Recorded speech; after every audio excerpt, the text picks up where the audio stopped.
le ministère russe de la Défense a officiellement annoncé que les forces russes avaient libéré 2 autres localités dans la direction de Koursk sur le front. Il s'agit spécifiquement des localités d'Uspenovka et de Borki. Au 17 septembre 2024, les forces russes avaient déjà libéré 15 localités dans la région de Koursk, forçant les unités militaires ukrainiennes à abandonner leur position de manière désorganisée.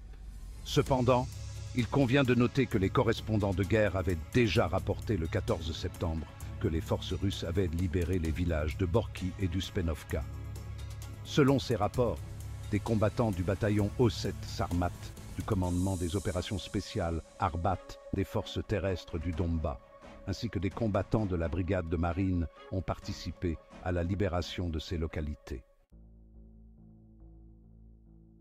Malheureusement, il n'y a toujours pas de nouvelles informations concernant les combats pour la localité de Lyubimovka. Au 17 septembre 2024, les correspondants de guerre n'ont pas été en mesure de fournir de nouvelles mises à jour sur la situation dans ce village. Les seules informations disponibles datent du 15 septembre 2024. Selon ces informations, les forces russes ont réussi à percer les défenses de l'armée ukrainienne et à pénétrer dans la partie ouest de Lyubimovka.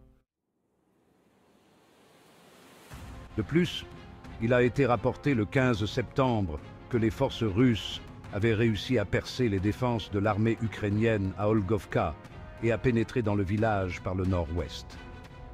Les correspondants de guerre ont également commenté les combats dans les localités de Medvesia et Veselo, où les unités de l'armée ukrainienne ont tenté de briser les défenses des forces russes et d'attaquer l'armée russe en progression par l'arrière.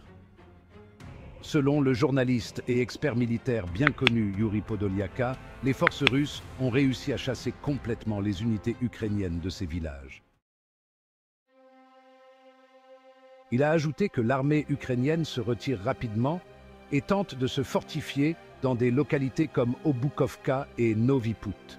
Cependant, en raison de la pression immense exercée par les forces russes, les soldats ukrainiens ne sont pas en mesure de créer une ligne de défense efficace dans ces villages. Yuri Podolyaka a noté que l'armée ukrainienne ne perd pas seulement ses positions dans la région de Koursk, mais subit également de lourdes pertes en personnel et en équipement. Selon lui, cela a déjà considérablement affecté la capacité de combat des forces armées ukrainiennes. Il est rapporté que si le haut commandement ukrainien et ses conseillers militaires de l'OTAN ne parviennent pas à changer la situation sur le champ de bataille, l'armée ukrainienne pourrait être complètement détruite d'ici la fin de l'année. Des experts militaires et des analystes de divers think tanks occidentaux ont reconnu que l'armée ukrainienne subissait une défaite sur cette ligne de front. Selon ces experts, la situation s'est tellement détériorée que le commandant en chef des forces armées ukrainiennes, le général Syrski, a commencé à envoyer des unités ukrainiennes de la région de Kharkiv pour défendre la région de Koursk. Cela indique que l'armée ukrainienne, en raison de pertes importantes en personnel, a presque épuisé toutes ses réserves.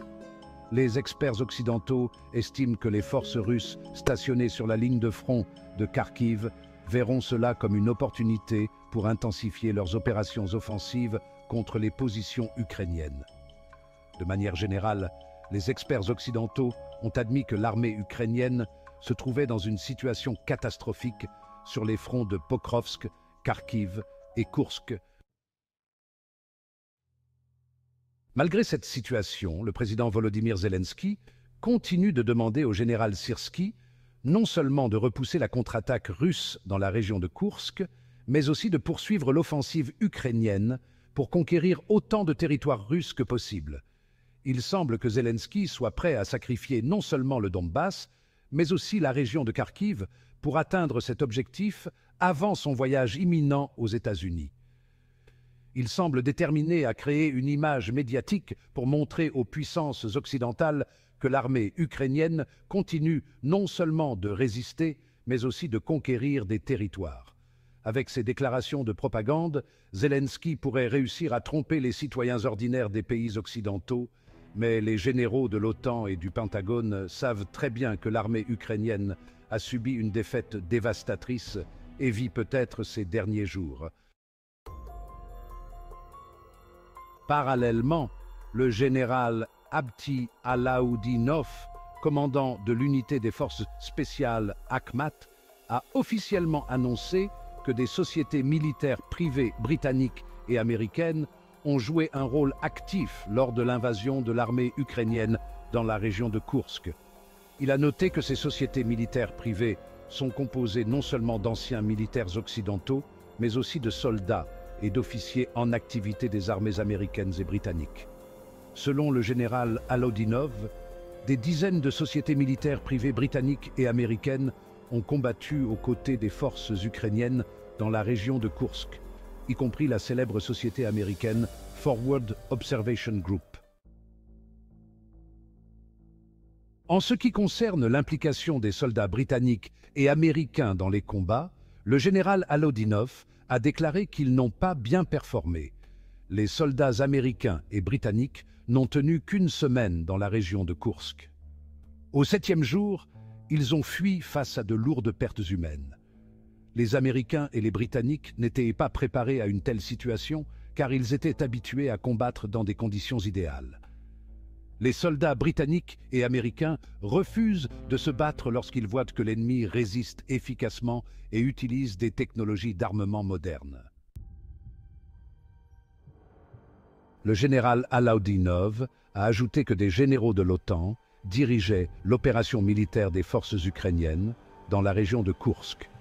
Cependant, il a noté que les tactiques militaires de l'OTAN étaient tellement infructueuses que le haut commandement ukrainien a commencé à copier les tactiques de l'armée russe dans la région de Koursk après 20 jours de combat.